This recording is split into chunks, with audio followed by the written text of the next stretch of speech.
ನಾವು ಸರ್ಕಾರಿ, ಖಾಸಗಿ, ಅನುದಾನ ರಹಿತ ಈ ಥರದಲ್ಲಿ ಯಾವುದೇ ಒಂದು ತಾರತಮ್ಯ ಮಾಡದೆ ಸುಮಾರು 4,000 ಮಕ್ಕಳು ಇಲ್ಲಿ ಏನು ಇವತ್ತು ಪರೀಕ್ಷೆ ಬರೀತಾ ಇದ್ದಾರೆ ಅವರೆಲ್ಲರಿಗೂ ಕೂಡ ಪ್ರಶ್ನೆ ಭಂಡಾರನ ಆಂಗ್ಲ ಮಾಧ್ಯಮದಲ್ಲಿ, ಕನ್ನಡ ಮಾಧ್ಯಮದಲ್ಲಿ 2 ಮಾಧ್ಯಮಗಳಿಗೆ ಕೂಡ 2 ಪುಸ್ತಕಗಳನ್ನ ಅಂದರೆ ಕೋರ್ ಸಬ್ಜೆಕ್ಟ್ಸ್ ಒಂದು ಪುಸ್ತಕ ಮತ್ತು ಲ್ಯಾಂಗ್ವೇಜಸ್ ಸಬ್ಜೆಕ್ಟ್ ಒಂದು ಪುಸ್ತಕ ಮಾಡಿ ಪ್ರತಿ ಸಬ್ಜೆಕ್ಟಿಗೂ 4 ಕ್ವೆಶ್ಚನ್ ಪೇಪರು ಆನ್ಸರ್ ಮಾಡುವಂಥದ್ದನ್ನ ವಿತರಣೆ ಮಾಡಿ ಅದರ ಜೊತೆಗೆ ಪರೀಕ್ಷೆ ಬರೆಯುವಂಥ ರಚನೆ ಕೂಡ ನಾವು ಈ ವಿತರಣೆ ಮಾಡ್ತಾ ಇದ್ದೀವಿ.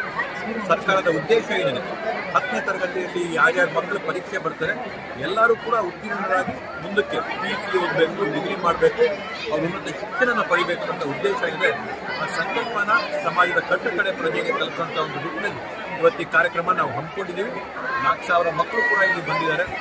ಈ ಒಂದು ಕಾರ್ಯಕ್ರಮನ ಯಶಸ್ವಿ ಮಾಡೋಕ್ಕೋಸ್ಕರ ದುಡಿದಂಥ ನಮ್ಮ BEO ಅವರಾಗಿರ್ಬೋದು, ನಮ್ಮ ಸರ್ಕಾರಿ ಶಿಕ್ಷಕರ ಸಂಘದವರಾಗಿರ್ಬೋದು, ಪ್ರಾಥಮಿಕ ಶಿಕ್ಷಕ ಸಂಘದವರು, ಪ್ರೌಢ ಶಿಕ್ಷಕ ಸಂಘದವರು ಎಲ್ಲರಿಗೂ ಕೂಡ ಈ ಸಂದರ್ಭದಲ್ಲಿ ನಾನು ಅಭಿನಂದನೆಗಳನ್ನ ಸಲ್ಲಿಸ್ತಾ, ಯಾವುದೇ ಒಂದು ಕಾರ್ಯಕ್ರಮ ಯಶಸ್ವಿ ಆಗಬೇಕಂದ್ರೆ ನಮ್ಮ ಕಾರ್ಯಕರ್ತರು, ಮುಖಂಡರು ಕೂಡ ಕೈ ಜೋಡಿಸ್ತಾ ಇದೆ. ಯಶಸ್ವಿ ಕಾರ್ಯಕ್ರಮ ಆಗುತ್ತೆ. ನಮ್ಮ ಎಲ್ಲ ಕಾರ್ಯಕರ್ತರು, ಮುಖಂಡರಿಗೂ ಕೂಡ ಯಶಸ್ವಿಯಾಗಿ ಈ ಕಾರ್ಯಕ್ರಮ ಮಾಡ್ಕೊಂಡಿದ್ದಾರೆ. ಅವರೆಲ್ಲರಿಗೂ ಈ ಸಂದರ್ಭದಲ್ಲಿ ಧನ್ಯವಾದ. ನರೇಗಾ ಹೆಸರು ಚೇಂಜ್ ಆಗಿರೋದ್ರಿಂದ ಪರವಿರೋಧ ಚರ್ಚೆ ಆಗ್ತಿದೆ. ನರೇಗಾ ಹೆಸರು ಪರವಿರೋಧ ಚರ್ಚೆ ಆಗ್ತಿದೆ. ಇವತ್ತು ನರೇಗಾ ಬರೀ ಹೆಸರಲ್ಲ, ಕಾಯ್ದೆ ಏನಿತ್ತು ಅದು ಗ್ಯಾರಂಟಿ ಎಂಪ್ಲಾಯ್ಮೆಂಟ್ ಇತ್ತು. ಎಂಪ್ಲಾಯ್ಮೆಂಟ್ ಗ್ಯಾರಂಟಿನ ನೀವು ತೆಗೆದು ನೀವು ಗುರಿಗಳನ್ನ ನಿಗದಿಪಡಿಸ್ತೀರಾ. ಆ ನಿಗದಿಪಡಿಸಿದಂಥ ಗುರಿ ಕೇಂದ್ರದಲ್ಲಿ ಅನುಮೋದನೆ ಆಗಿ ಬರಬೇಕು ಅಂತಂದರೆ, ಗ್ರಾಮದಲ್ಲಿ ಹಳ್ಳಿಯಲ್ಲಿ ನಡೆಯುವಂಥ ಕಾಮಗಾರಿಗಳಿಗೆ ಡೆಲ್ಲಿಯಲ್ಲಿ ಅನುಮೋದನೆ ಪಡ್ಕೊ ಬರಬೇಕು ಅಂತಂದರೆ ಯಾವ ಮಟ್ಟಕ್ಕೆ ಸರಿ ಅನ್ನೋದ್ರ ಬಗ್ಗೆ ನಾವು ಯೋಚನೆ ಮಾಡಬೇಕಾಗ್ತದೆ. ಅದಲ್ಲದೆ ಪ್ರತಿಯೊಬ್ಬರಿಗೂ ಕೂಡ ಯಾರು ಉದ್ಯೋಗನ ಬಯಸ್ತಾರೋ ಅವ್ರಿಗೆ 100 ದಿನಗಳ ಉದ್ಯೋಗ ಕೊಡುವಂಥ ಒಂದು ಹಕ್ಕನ್ನು ಸರ್ಕಾರ ಕಲ್ಪಿಸ್ಕೊಟ್ಟಿತ್ತು. ಇವತ್ತು ಅದನ್ನು ಕೂಡ ಕಿತ್ತಾಕಿ ನೀವು ಬೆಳೆ ಹಾಕಂಥ ಟೈಮಲ್ಲಿ, ಕಟಾವಿರೋಂಥ ಟೈಮಲ್ಲಿ ಸರ್ಕಾರ ನಿಗದಿಪಡಿಸಿದಂಥ, ಕೇಂದ್ರ ಸರ್ಕಾರ ನಿಗದಿಪಡಿಸಿದಂಥ ಟೈಮಲ್ಲಿ ಆವಾಗ ಮಾತ್ರ ಉದ್ಯೋಗ ಮಾಡೋಕ್ಕೆ ಅವಕಾಶ ಕೊಡ್ತೀವಿ.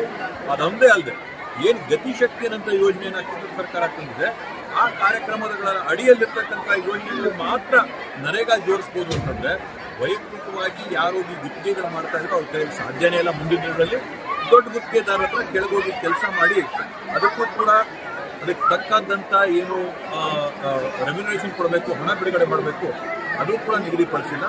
ಸಂಪೂರ್ಣವಾಗಿ ಎಂಪ್ಲಾಯ್ಮೆಂಟ್ ಗ್ಯಾರಂಟಿನ ಮುಗಿಸೋಂಥ ಪ್ರಯತ್ನ. ಹೆಸರು ಏನಾದರೂ ಇಟ್ಕೊಳ್ಳಿ, ಜಿ ನಾಥೂರಾಮ್ಜಿ ಅಂತಲೇ ಇಟ್ಕೊಳ್ಳಿ, ನಿರಂತರ ಆಸೆ. ಆದರೆ ಜನಕ್ಕೆ ಉದ್ಯೋಗ ಕೊಡುವಂಥ ಕೆಲಸ ಮಾಡಿ.